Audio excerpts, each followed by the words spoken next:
So in this video, we're going to talk about building your fan base. So first and foremost, the way that you build your fan base is gigging as much as possible.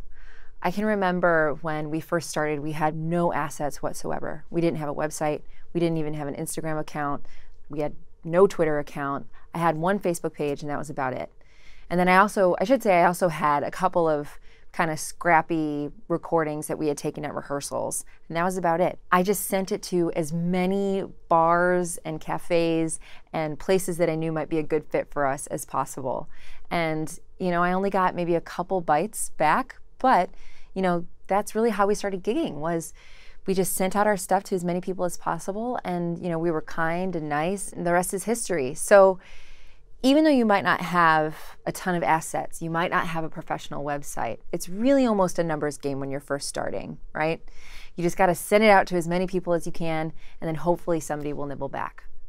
If you have a little bit more time on your hands and you'd like to kind of put together a more professional kind of go at it, what's called an electronic press kit, here are a couple tips for you. You don't necessarily need professionally recorded music. You just want something that's going to represent what you're doing and something that's clear and that's easy to listen to. So as I mentioned before, we only really had some rehearsal recordings, and that definitely did the job. We were able to get festival gigs with just those rehearsal recordings. They were really simple recordings that we just made with an iPhone, and we used the app Spire, which was made by Isotope, which is a great little app, and I highly recommend it. It's free to use, and it creates pretty good recordings. So make a couple of those.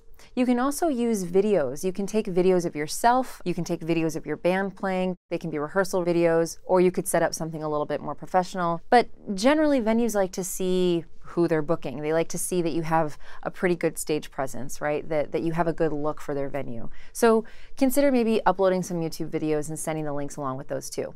If you want to take a crack at making a website, I would recommend looking at either Wix or Strikingly. I personally use Strikingly. I've used both, and both are really great platforms to create a free, really professional looking website. I mean, we're talking like DIY, right? So if you have some resources to throw at it, then you can definitely, hire someone to build a website for you. But if you don't, and you're really just getting started, I would recommend checking out one of those two platforms to kind of help the creative juices start flowing for your website. As I mentioned earlier, when we first started booking gigs, I didn't have an Instagram account, I didn't have a Twitter, I didn't have any of those things. I only had a Facebook page.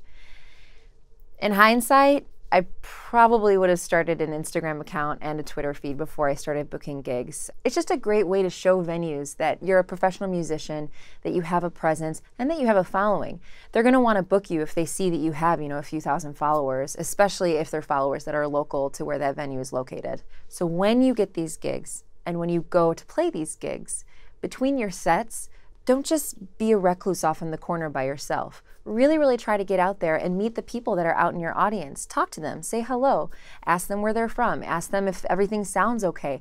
Just converse with them and connect with them. And that is really what's going to help you build that fan base. They're going to remember you as a nice person who's talented, who came and talked to them right after their set. So remember, be nice. The other thing that you want to do when you're at your gigs and when you have a website and social media is build your email list. And yes, I know many people have said that email lists, nobody reads their email anymore, just use social media.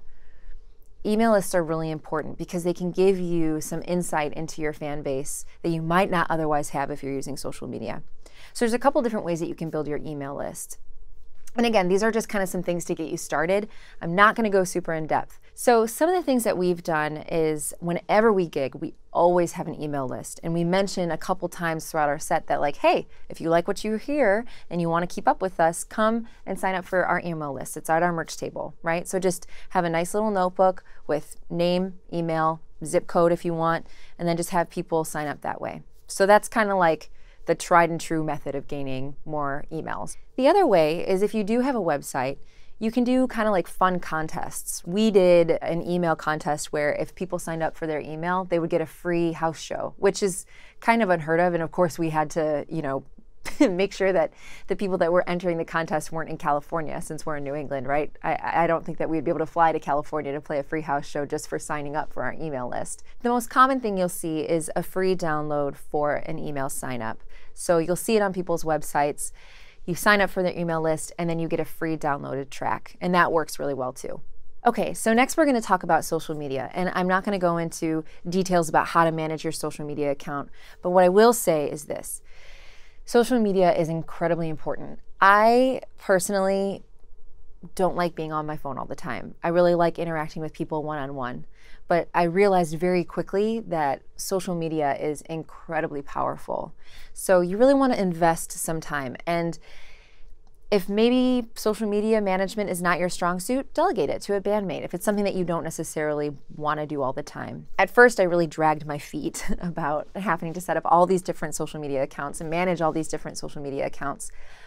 But I quickly learned that it really gave me a platform to connect with people that really love my music, right? People started commenting on videos that I post and telling me stories about themselves and stories about how my music reminds them of something else. And as an artist, it's amazing. I mean, that's why I create music, right? Is to connect with people. And so I found that this thing that I thought that I was really gonna not like and that I thought was gonna consume all my time actually is really inspiring because I'm connecting with people on a very significant, deep level. So if you might be feeling a little trepidatious about starting a couple social media accounts, try it out and see if your opinions change, because I know mine certainly did. It's important that you think about each of your social media platforms strategically. You don't really want to share the same video or the same photo across all of your platforms. You want your followers to follow you on all of your platforms. You want them to have a reason to go to your Twitter, to go to your Instagram, to go to your Facebook, to go to your Snapchat, whatever it is that you're using. You want them to see you in all of those different contexts. What you don't want is for one follower to see something on your Twitter and then say, I think I want to go to their Instagram. Maybe there's something cool there too, and then see all the same exact stuff. It's kind of a drag. So sit down and think strategically about how you're going to leverage social media to make it work for you to build your fan base. So for me, for example, on my Instagram, I'll use that for videos and photos of rehearsals, things that are a little bit more behind the scenes, kind of more personal. And then for my Twitter, I'll use that to kind of generate some excitement around things that might be coming down the line. So let's say I sit down to write a new song.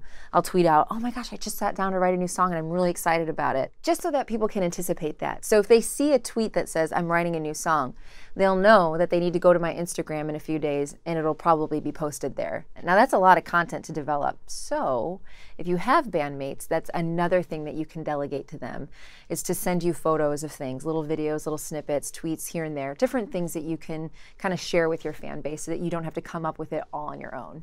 Once you have your email list and once you have established social media channels, you can use the data that you receive from these to really figure out who your market is. And it might surprise you, or it might not. Once you have a better sense of who your market is and who your fans are, you're virtually unstoppable. You'll know where to book your gigs, and you'll also be able to know who to target any future paid campaigns to.